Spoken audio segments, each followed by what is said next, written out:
Hello and welcome back. अभी हम लोग जो आए हैं वो बात करने आए हैं स्कॉलरशिप टेस्ट के बारे में। जी हाँ, आपने सुना होगा कि हमारे कोचिंग संस्थान में कुछ पुरस्कार दिया जा रहा है, ठीक है। और वो पुरस्कार मनी के रूप में है, कैश के रूप में है, ठीक है।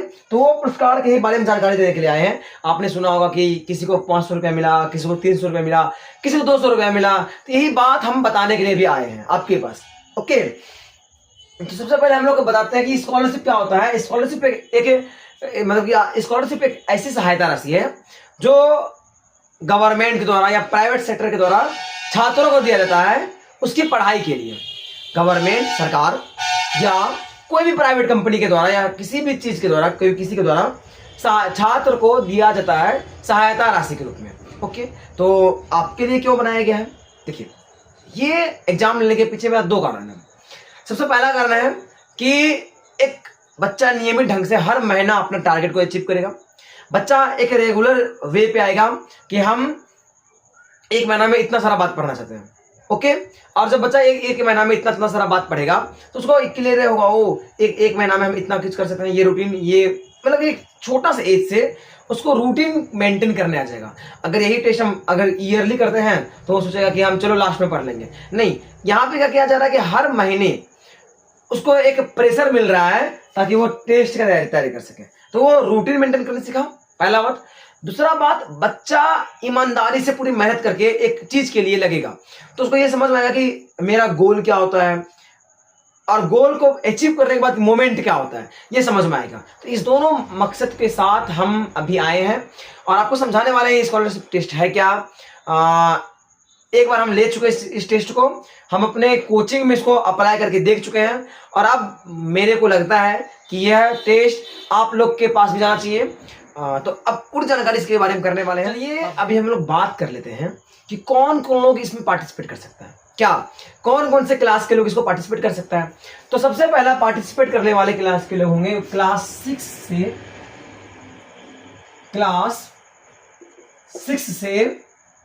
10 तक के स्टूडेंट। ओके, या नहीं तो चलिए क्लास 6 से अभी 10 तक के लोग इसमें पार्टिसिपेट कर सकते हैं। 6 से 10 तक के लोग, ठीक है। जब हम 11-12 का एक्सपेरिमेंट कर लेंगे तो कुछ मंथ के बाद 11-12 के लोग भी इसमें पार्टिसिपेट कर पाएंगे। ओके, तो क्लास 6 से 10 के लोग इसमें पार्टिसिपेट कर सकते हैं। ओके, इसका सिलेबस क्या है सारा कुछ बता रहे हैं। पहले समझिए कि उसके बाद क्या है कि आप कहाँ के बच्चे इसको पार्टिसिपेट कर सकते हैं। तो जो लोग अब्जूगंज आ सकते हैं, सुल्तानगंज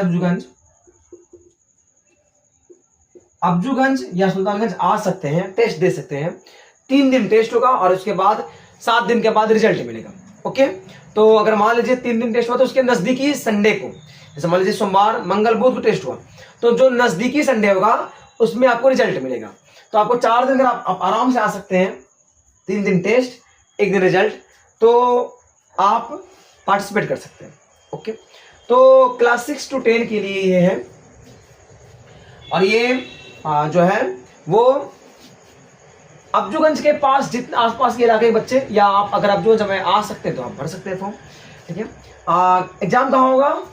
पुरानी दुर्गा मंदिर अब्जूगंज में टेस्ट नहीं होने वाला है, ठीक है। आप सभी इसमें पार्टिसिपेट कर सकते हैं। टेस्ट नहीं होने वाला पुरानी दुर्गा मंदिर अब्जूगंज में। ओके, तो आप कोचिंग में पढ़े या कोचिंग में ना पढ़े आप पार्टिसिपेट कर सकते हैं। आप कोचिंग में पढ़े या कोचिंग में ना पढ़े आप पार्टिसिपेट कर सकते हैं। ओके, अब इसका एग्जाम फी क्या रखा गया है? एग्जाम फी क्या रखा गया है? 30 रुपए। इसका एग्जाम फी क्या है? 30 रुपए। एग्जाम फी क्या रखा गया है? 30 रुपए। तो आप 30 रुपए एग्जाम फी दीजिए और पूरा पार्टिसिपेट कीजिए। स्कॉलरशिप टेस्ट हो रहा है आपके लिए। अभी इसके बारे में अभी हम लोग को जानना भी है, इसका सिलेबस क्या होगा। अभी बहुत सारी बात जानना है, तो आप ध्यान से बने रहिए, देखते जाए क्या क्या बोल रहे हैं। हम बोले क्लास 6 से 10 के बच्चे भर सकते हैं। दूसरी बात, आप कोचिंग के रहे या ना रहे, अगर आप अब्जूगंज आ सकते हैं, अब्जूगंज के पुरानी दुर्गा मंदिर में आ सकते हैं, तो आप एग्जाम दे सकते हैं। ओके, दूसरी बात, एग्जाम फी 30 रुपया, कितना रुपया है? 30 रुपये है। आप एग्जाम फी 30 रुपये देके एग्जाम दे सकते हैं। ओके, अब हम लोग बात कर लेते हैं पुरस्कार के बारे में। ओके, प्राइज के बारे में। तो प्राइज जो दिया जा रहा है, अगर आप प्रथम स्थान लाते हैं तो 500 रुपीज। ओके, यानी तो 500 के लायक कोई ऐसा सामान जो आपके यूज में आएगा। ओके, या तो 500 कैश, यानी तो 500 के रेंज में एक ऐसा सामान जो आपके यूज में आएगा। दूसरा है द्वितीय स्थान, ये 300, एंड तृतीय स्थान 200, फिर चतुर्थ स्थान और चतुर्थ और पंचम 5th, इस दोनों स्थान को अपने मन से एक विशेष तरह का पुरस्कार दिया जाएगा, जो कि इससे थोड़ा प्राइस में कम होगा। ओके, विशेष पुरस्कार, बट इससे प्राइस में थोड़ा कम होगा। इट में भी 100, 150 ऐसा कुछ रेंज हो सकता है। ओके, तो ये है प्राइज। पहला स्थान 500, दूसरा स्थान 300, तीसरा स्थान 200, एंड 4th and 5th को मेरा मन का कुछ ऐसा पुरस्कार जो उसके काम का है, लेकिन रेंज से थोड़ा कम होगा। ओके, तो आप मायूस नहीं होइएगा। ये टॉप 5 पुरस्कार दिया जाएगा। ओके, ये प्राइज है। ठीक है, तो आप प्राइज को देखना ही है कि बहुत बड़ा प्राइज है भाई, 500 रुपीज। लेकिन इस प्राइज के अलावा आपको ये देखना है कि हम इस चक्कर में पढ़ाई कर रहे हैं, तो इस पे आपको ध्यान देना है। ठीक है, पढ़ाई बहुत ज्यादा जरूरी है। तो प्राइज ये है, प्रथम स्थान 5, द्वितीय स्थान 300, तृतीय स्थान 200, और चतुर्थ और 5th स्थान विशेष पुरस्कार। ओके, चलिए ध्यान दीजिए। अब हम बात कर रहे हैं सिलेबस है। किसके बारे में बात कर रहे हैं? सिलेबस के बारे में।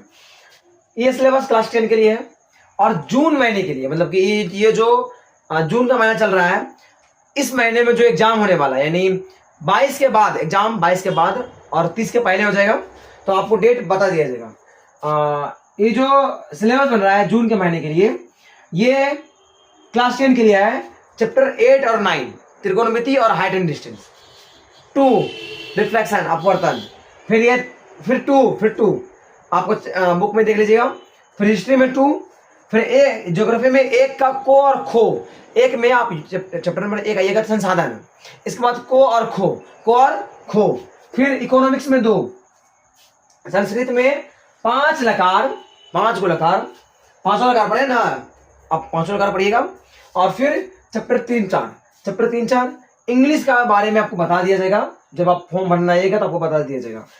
हिंदी में संज्ञा सर्वनाम विशेषण प्लस चैप्टर 3-4, संज्ञा सर्वनाम विशेषण प्लस चैप्टर 3-4, यार आप क्लास 10 का सिलेबस। अब हम लोग चलते हैं क्लास 9 के लिए। एक बात बताते हैं, क्लास 10 में पॉलिटिकल साइंस छूट गया था, तो पॉलिटिकल साइंस का सिलेबस में चैप्टर नंबर 2 ही होगा, वो आप वहां लिख लीजिएगा। 10th वालों में पॉलिटिकल साइंस छूट गया था, वो आप लिख लीजिएगा। ओके, चलिए 9th का बात करते हैं। मैथ्स में 2 और 3, फिजिक्स में 2, केमिस्ट्री में 2, बायोलॉजी में 2, हिस्ट्री में 2, ज्योग्राफी में 2 और पॉलिटिकल साइंस में भी 2। संस्कृत में 5 लकार प्लस बुक का चैप्टर नंबर 2-3, फिर इंग्लिश का सिलेबस बता दिया जाएगा, इंग्लिश का टेस्ट होगा इस बार। हिंदी में संज्ञा सर्वनाम विशेषण और बुक के बारे में बता दिया जाएगा, जल्द ही बता दिया जाएगा। जीके में आपको जीके का नोट्स मिला होगा, क्लास 6 to 9 के स्टूडेंट को जीके का नोट्स मिल गया होगा, और जो लोग फॉर्म भरेंगे उन्हें भी जीके का नोट्स दे दिया जाएगा 7 नंबर से 10 नंबर तक। जीके में जो 7 नंबर से है वहां से लेकर के 10 नंबर तक, ये आपका रहा क्लास 9 का सिलेबस। ओके, क्लास 8 के बारे में बात करते हैं। मैथ्स में 3 से 4, साइंस में 3-4, दुर्वा में 3-4, बसंत में 3-4, इतिहास में 2, भूगोल में 2 और राजनीतिक शास्त्र में 2। संस्कृत में लट लकार, लोट लकार, लेट लकार, और बुक से बताया जाएगा वो आपको जब ये क्या बोलते हैं, ये बौद्ध सब जब करवाया जाएगा ना, मतलब कि तो आपको कुछ दिन में, 1-2 दिन में अपडेट दे दिया जाएगा। इंग्लिश छोड़ दीजिए, इंग्लिश का टेस्ट होगा बट अभी छोड़ के। जीके वही 7 से 10 नंबर था। कंप्यूटर का आपका जो बुक चलता है वो 2, बौद्ध धर्म में 3-4। ओके, जब इंग्लिश का सिलेबस अपडेट किया जाएगा तो उसमें संस्कृत का चैप्टर का नाम भी दे दिया जाएगा। आप परेशान नहीं होइएगा, आपको 2 से 4 दिन के अंदर, यानी इस ये वीक खत्म होते होते नोट्स, जो क्लास का नोट्स होता है, ठीक है, और ये जो सिलेबस दिख रहा है वो सारा कुछ मिल जाएगा, तो आपको परेशान नहीं होना है, ठीक है। क्लास 8 देख लीजिए। अब जल्दी से क्लास 7 पे आते हैं। क्लास 7 में मैथ्स का 2 से 3, साइंस 3 से 4, दुर्वा 3 से 4, बसंत 3 से 4, history 2, geography 2, political science 2, Sanskrit लट लोट लीड, ये 3 लेकर आपको पढ़ना है। जीके में 7 से 10, कंप्यूटर 2, महाभारत 5 से 8। इसके अलावा बुक का देखा जाएगा तो आपको डाल दिया जाएगा, और इंग्लिश का भी आपको डाल दिया जाएगा। ओके, इस बार इंग्लिश का टेस्ट होना तय है, तो आप तैयारी करते रहे। 6 के लिए जो सिलेबस यहाँ लिखा हुआ है, मैथ्स में चैप्टर नंबर 3, साइंस में 3-4, दुर्वा में 4-5-6, मल्हार में 3-4, समाज अध्ययन में 3-4, संस्कृत में 3-4, इंग्लिश को अभी नहीं बताया गया है। जीके में 7 से 10, कंप्यूटर 2, रामायण 3-4। तो आपका ये सिलेबस है 6 के लिए। किसके लिए? क्लास 6 के लिए। आप तैयारी करें आराम से, स्थिर से बैठिए। आप क्लास 6 के लिए सिलेबस आ चुका है। तो ये रहा आपके पास रूटीन। ये रूटीन है 6, 7, 8 के लिए, ये रूटीन है 9, 10 के लिए। ओके, पहला दिन जो टेस्ट होगा वो होगा दुर्वा, बसंत या मल्हार, मतलब कि आपको जो बसंत चलता है बसंत, मल्हार चलता है मल्हार, फिर गणित और भूगोल। दुर्वा, बसंत या मल्हार, गणित और भूगोल। ओके, अंग्रेजी, फिर विज्ञान, फिर इतिहास, फिर कंप्यूटर, और फिर संस्कृत, राजनीतिक विज्ञान, जीके, महाभारत, रामायण या बौद्ध, कुछ भी। तो ये रहा क्लास 6, 7, 8 का सिलेबस। 6, 7, 8 का सिलेबस लिख देते हैं हम।